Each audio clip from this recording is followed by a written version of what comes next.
অন্ধকারে কেউ মনে হয় ওত পেতে বসে আছে। বাংলাদেশ আওয়ামী লীগ শুধুমাত্র জয় বাংলা শব্দ বলার জন্য তাদেরকে কুপিয়ে মারছে, হত্যা করছে, ছেলেকে খুঁজতে এসে মাকে মেরে ফেলেছে। বাংলাদেশ আওয়ামী লীগ কোথাও দৃশ্যপটে নেই, কোথাও নেই।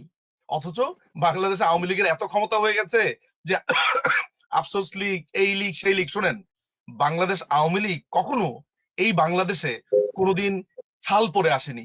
বিএনপির মধ্যে ঢুকে বলেনি যে আমি বিএনপি করি, আসলে আওয়ামী লীগ। জামাতের মধ্যে ঢুকে বলেনি আমি আমি জামাত, আসলে ভেতরে আওয়ামী লীগ। আওয়ামী লীগ যখন আসবে, আওয়ামী লীগ 2006 সালের মতো রাষ্ট্র আবার নেবে, আবার স্বাধীনতা নেবে। এবং বাংলাদেশ আওয়ামী লীগ যেরকম আইয়ুব ইয়াহিয়ার কাছ থেকে এই দেশকে, বাংলাদেশের মানুষকে দিয়েছিল, আমরা যখন এন্ট্রি নিব তখন আমাদেরকে ছাল পড়তে হবে না। আমরা ছালে বিশ্বাসী না। কারণ বাংলাদেশ আওয়ামী লীগ হচ্ছে বঙ্গবন্ধুর অনুসারীর দল। বাংলাদেশ আওয়ামী লীগ হচ্ছে শেখ হাসিনার অনুসারীর দল। আমাদেরকে তো আফসোস লীগ হতে হবে না। আফসোস লীগ হবে কিনা? এই দেশ স্বাধীন করেছি আমরা। এই দেশ আমার বাবা স্বাধীন করেছে, আমার চাচা স্বাধীন করেছে, এখানে বসে আছে নুরুন্নবী ভাই স্বাধীন করেছে।